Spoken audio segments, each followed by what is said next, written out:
I seek refuge in Allah from Satan, the expelled from His mercy, by those angels who extract with violence, and by those who remove with ease, and by those who glide as if swimming, and those who race each other in a race, and those who arrange each matter.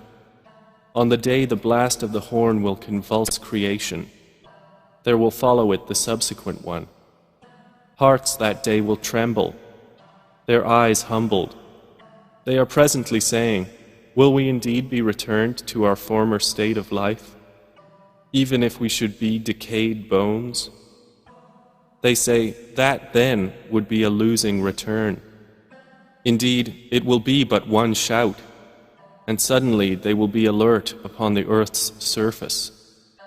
Has there reached you the story of Moses, when his Lord called to him in the sacred valley of Duwa, go to Pharaoh, indeed he has transgressed, and say to him, would you be willing to purify yourself? And let me guide you to your Lord so you would fear him. And he showed him the greatest sign. But Pharaoh denied and disobeyed. Then he turned his back, plotting, and he gathered his people and called out, and said, I am your most exalted Lord. So Allah seized him in exemplary punishment for the last and the first transgression. Indeed, in that is a lesson for whoever would fear Allah. Are you a more difficult creation, or is the heaven? Allah constructed it. He raised its ceiling and proportioned it, and He darkened its night and extracted its brightness, and after that He spread the earth.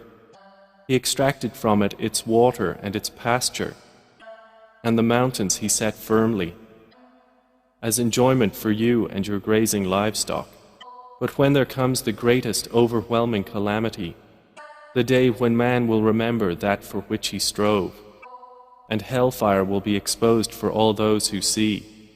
So as for he who transgressed and preferred the life of the world, then indeed hellfire will be his refuge.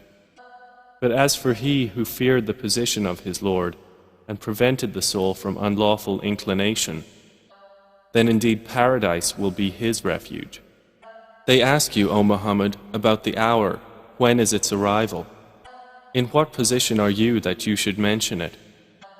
To your Lord is its finality. You are only a warner for those who fear it. It will be, on the day they see it, as though they had not remained in the world except for an afternoon or a morning thereof.